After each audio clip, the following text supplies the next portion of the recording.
Gold, trusted gold buyers. మీరు తాకట్టు పెట్టిన బంగారాన్ని విడిపించి ఈ రోజు ఉన్న మార్కెట్ ధరకు కొనబడను. 40 మంది స్టార్ క్యాంపైనర్స్ ని వేశారు. ఎక్కడ వాళ్ళు ప్రచారం చేస్తున్నారు? ఆ 40 మంది ఎక్కడ ఉన్నారో కూడా అంటే మనమైతే చూడట్లే. నాకు తెలిసినంత వరకు జనరల్గానైతే భయంకరంగా ఈరోజు విజువల్ చూస్తే అది మాట్లాడించినట్టుగా అది బీఆర్ఎస్ ఫేవర్గా ఉండేదా, కాంగ్రెస్ వ్యతిరేకంగా ఉండే సోషల్ మీడియానా, నేను దాని వివరాలకు పోదలుచుకోలేదు. బట్ అక్కడ మాట్లాడించిన లేడీస్ కానీ స్పాంటేనియస్గా చెప్తా ఉంటే భయంకరంగా ఉందండి. నేను మొన్న రాత్రి కొందరు పంపుతా ఉంటే చూసిన, నేను కొందరు ఫ్రెండ్స్ ఒపీనియన్ కోసం ఫార్వర్డ్ చేసిన. ఇదేమన్నా చెప్పించినట్టు అక్కడ ఉండే లేడీస్ని జమ చేసి చెప్పించినట్టుందా? ఓపెన్ అప్ అవుతుండండి. ఓపెన్ భయంకరంగా మాట్లాడుతున్నారు. మేము వెయ్యమని ఏదైతుందో వెయ్యము. ఏమిచ్చిండు ఆయన మాకు? ఏమిచ్చిండు? ముసలోళ్ళు అంటే 80-85 ఏళ్ళు కూడా కూర్చుండి బోంగనే పెట్టంగానే మాట్లాడుతున్నట్టే తో ఈ సోషల్ మీడియాలో వచ్చేది కానీ తర్వాత సర్వేలు కానీ భయంకరంగా ఉన్నాయి. స్టిల్ అయినా నాకు వ్యక్తిగత అభిప్రాయం మాత్రము బెట్టింగ్ కూడా బెట్టింగ్ అంటే ఈ బుకీస్ ఏదైతే బెట్టింగ్ ఉంటుంటుందో చాలా పర్ఫెక్ట్. వాళ్ళు కూడా కొన్ని ఏజెన్సీస్ సర్వే చేస్తారు దేశంలో. అంటే ఇది ఎంత బెట్టింగ్ నడుస్తుందని నాకు ఐడియా లేదు. ఫస్ట్ 20,000 రాదు అనేది బెట్టింగ్ నడిచింది.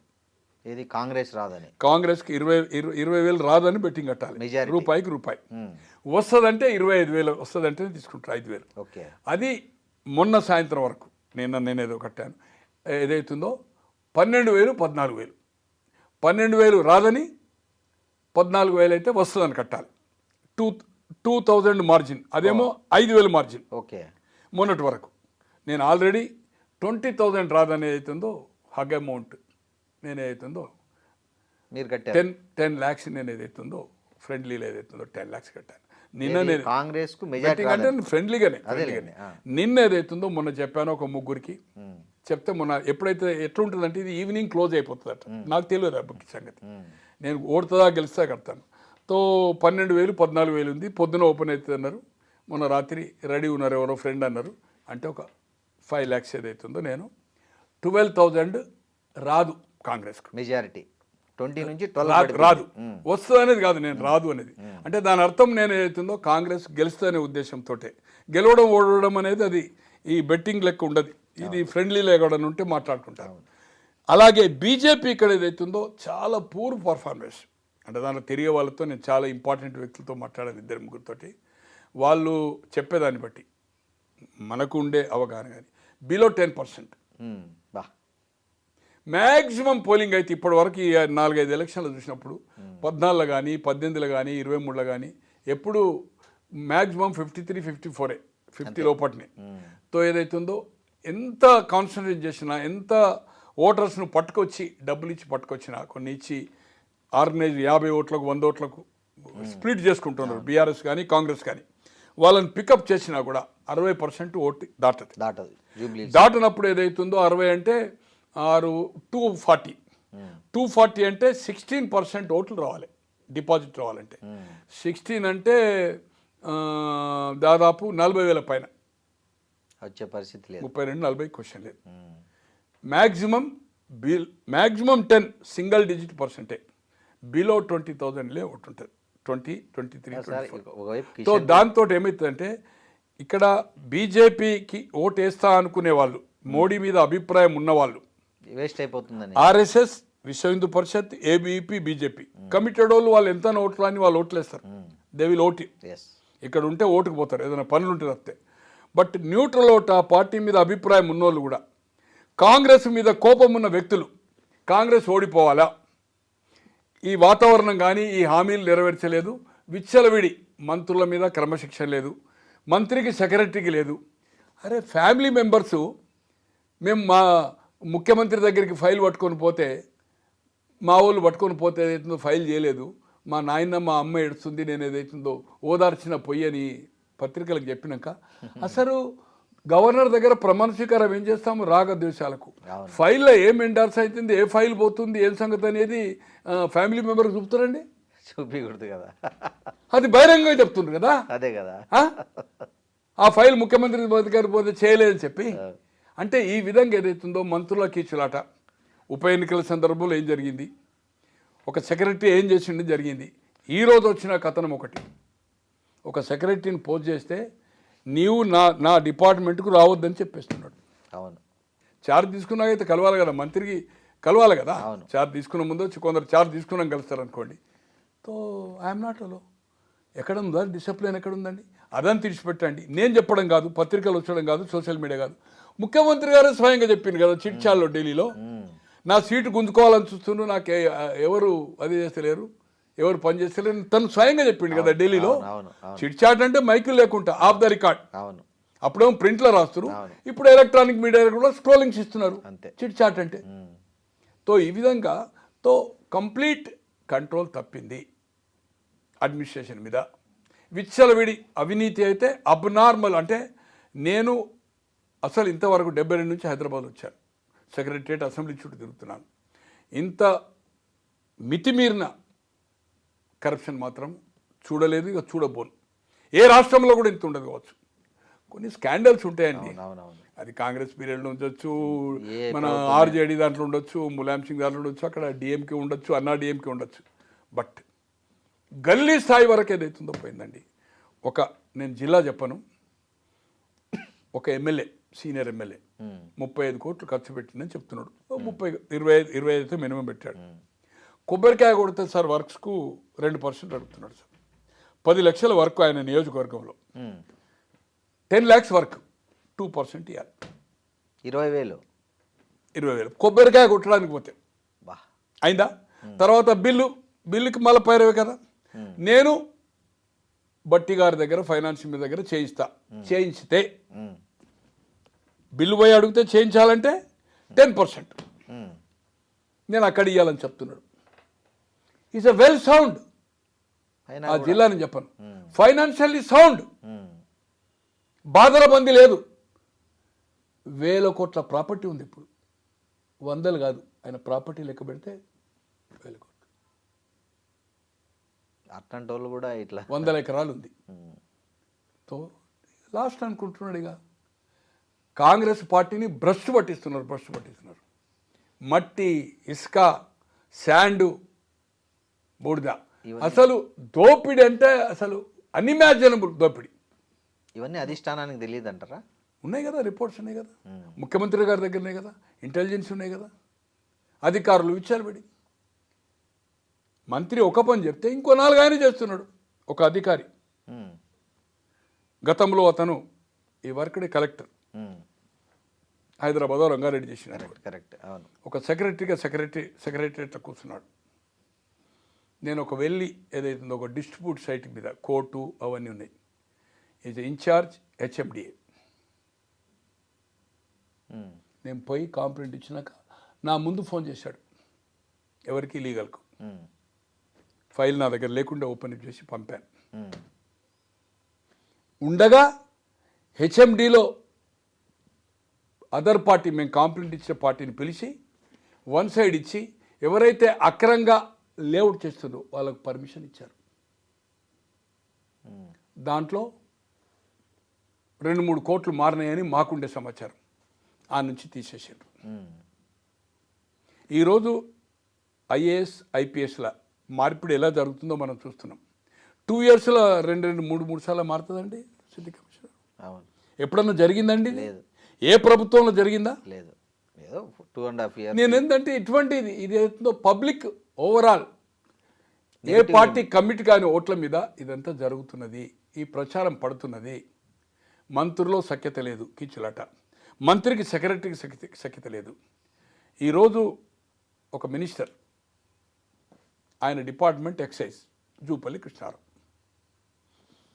హాల్ మార్క్ ఉంటుంది కదా, ఆ విషయం కేటీఆర్ ప్రచారం చేస్తున్నాడు కదా సభల్లో. ఎలా అండి? సీఎం అల్లుడు మంత్రి కొడుకు ఇద్దరు పోటీ పడ్డారు. అది ఎవరు పడ్డారు ఏం సంగతి కాదు. ఎప్పుడన్నా జరిగిందండి? లేదు. అతను వాలంటరీ రిటైర్మెంట్ పెట్టుకున్నాడు. రైట్, ఓకే, వాలంటరీ రిటైర్మెంట్ పెట్టుకున్నాడు. క్యాబినెట్ మీటింగ్ అవుతుంటే ఆయన రిటైర్మెంట్ పెట్టుకొని యాక్సెప్ట్ చేసినాక గవర్నమెంట్ ఎట్లా వస్తాడండి సెక్రటరియట్కు? మీటింగ్ జరుగుతూ ఉంటే ఎట్లుంటాడండి? మీటింగ్ లోపల కాదు, బయట అధికారులు ఉంటారు కదా, హాల్ బయట. ఎలా ఉన్నాడండి? క్లారిటీగా వచ్చింది. ఎలా వచ్చాడు అతను? ఇవన్నీ ఏదైతుందో రోజు అద్దం పట్టినట్టుగా గతంలో ఉంటే ప్రింట్ ఉండే, ఇంత ఎలాబొరేట్గా రాకపోతుండే. సోషల్ విజువల్ ప్రతి చిన్న విషయము వస్తుంది. కొన్ని వందల సోషల్ మీడియా అయిపోయింది వైరల్ చేస్తూ ఉంటే ఇది ప్రజలకు ఏదైతుందో తప్పుడు సంకేతాలు వెళ్తున్నాయి. 1 నెంబర్ 2 సఖ్యతగా ఏదైతే పిన్ పాయింట్ వాళ్ళను కౌంటర్ చేయాలో గతంలో 2014లో కానీ 18 ఇచ్చిన హామీలు ఏవి అమలు చేయలే. మండలానికి ఒక రెసిడెన్షియల్ స్కూల్ పెట్టలే, LKG to PG ఫ్రీ లేదు. కొట్టడంలో కూడా తర్వాత ఏందో 3 ఎకరాలు ఇవ్వలేదు దళితుల గిరిజనులకు.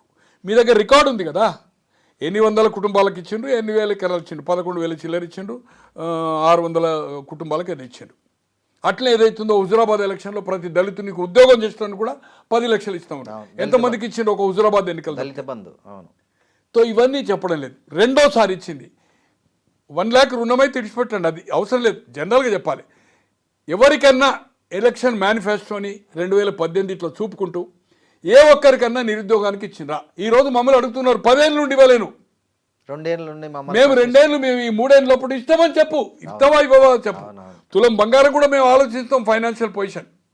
ఈరోజు ఒక మీడియాకు పోయి మంత్రి అప్పుడు 50,000 అయింది, ఇప్పుడు 1,20,000 అని మేము ఇయ్యమని చెప్పే కథ. అవును, ఓపెన్గా మాట్లాడుతున్నారు. అరే మాకు ఇంకా 3 ఏళ్ళు ఉన్నదండి మాకు అధికారము. అవును. ఆయన చెప్పింది 500 రోజులు ఎలా వస్తుందో ఆయన చెప్పాలి. 500 రోజుల్లో ఆయన ప్రభుత్వం రాకపోతుంటే ఆయన రాజకీయాల్లో విరమించుకుంటాడా, రాజకీయాల నుంచి తప్పుకుంటాడా అని ఛాలెంజ్ చేయాలి కదా. చేయాలి. ఎవ్రీ మీటింగ్లో కేటీఆర్ గారు చెప్తున్నారు 500లో మనం అధికారం వస్తున్నాము. ఈరోజు తెలంగాణ రాష్ట్ర భవన్లో మేము వస్తాం మీకు ఇది గ్యారంటీ అని చెప్తున్నాడు. ఏదో ఒక హైడ్రా ఒక మిలిటరీ అధికారి, నేను పొద్దున ఇక్కడికి వచ్చినాక చూశాను. మేము వచ్చినాక నీకు ఏదైతుందో ఆ నష్టపరిహారం ఇస్తామని నార్త్ నుంచి వచ్చింది ఒక మిలిటరీ అవసరం. ఈ ప్రామిస్డ్.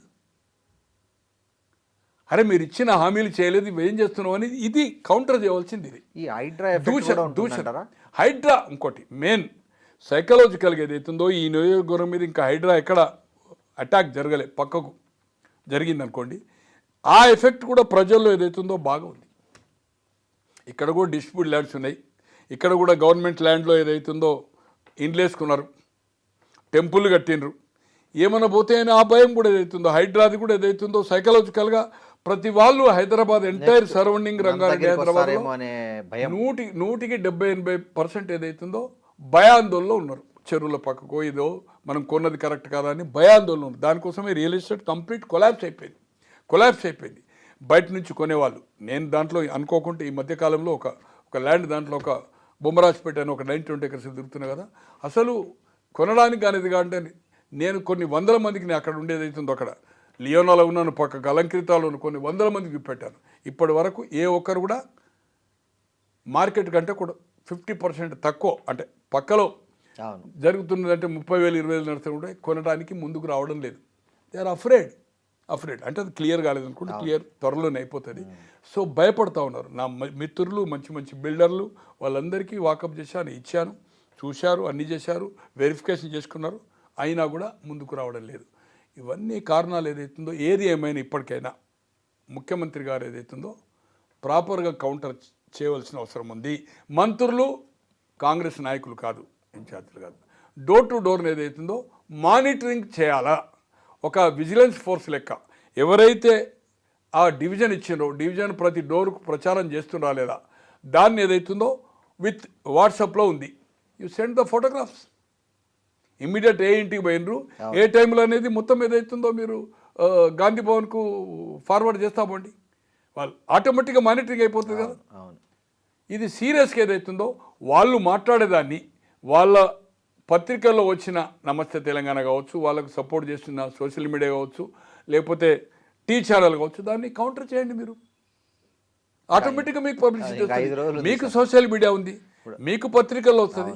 దాన్ని ప్రాపర్ వ్యక్తులు చేయవలసిన అవసరం ఉంది. దాంట్లో మెయిన్ ఏదైతుందో ముఖ్యమంత్రి రోల్ ఎక్కువ ఉంది. అలాగే తుమ్మల గారు కావచ్చు ఇప్పుడు ఇన్ఛార్జ్ మినిస్టర్ ముగ్గురు వేశారు కదా, వివేక్ గారు కావచ్చు, మన పొన్నం ప్రభాకర్, వాళ్ళు ముగ్గురు ఏదైతుందో కూడా డైలీ ఏదైతుందో ఒక టైం బాండ్ పెట్టుకుని ఏదైతుందో ఎక్కడో కాకుండా ఆ నియోజకవర్గంలో ఒక మ్యారేజ్ హాల్లో ఏదో తీసుకుంటారు కదా, you hold a press conference point to point every day. ఆయన విజువల్ చూపెట్టాలి స్క్రీన్ మీద, కౌంటర్ చేయాలి. 2014 హామీలు 18 హామీలు ఏం అమలు చేశారు, ఏమి ఇచ్చారు, ఇవి ఎందుకు చేయలేదు అనేది కౌంటర్ చేయవలసిన అవసరం ఉంది.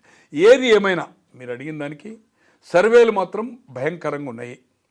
ఆషామాషి సర్వే కాదు, వాళ్లకు పుంగ ఊదే కాదు, కొన్ని పత్రికల్లో రాని కూడా ఏదైతుందో వాళ్ళ కోసం చేసుకునేవి కూడా ఉన్నాయి.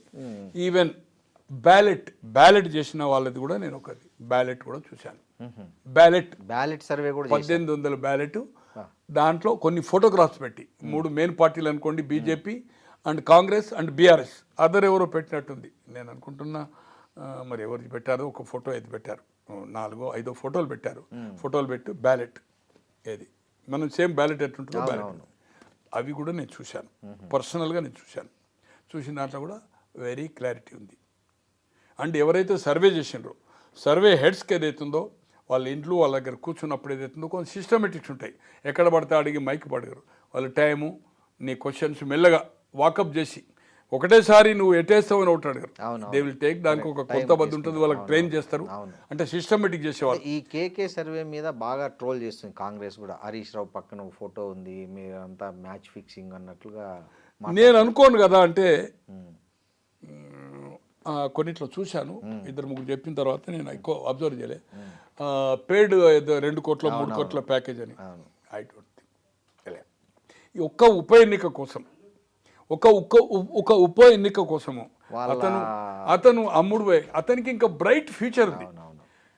ఈ 2-3 కోట్లు అనేది ఆయనకి ఈజీగా వచ్చేస్తాయి. ఈజీ ఫైర్గా ఉన్నాడు అతనుతో ఏదైతుందో అతనికి ఉంది. ఇంకా ఎక్స్పీరియన్స్ వస్తున్నది. ఇంకొక 15-20 ఏళ్ళు ఆయన అదే ప్రొఫెషన్ చేసే అవకాశం.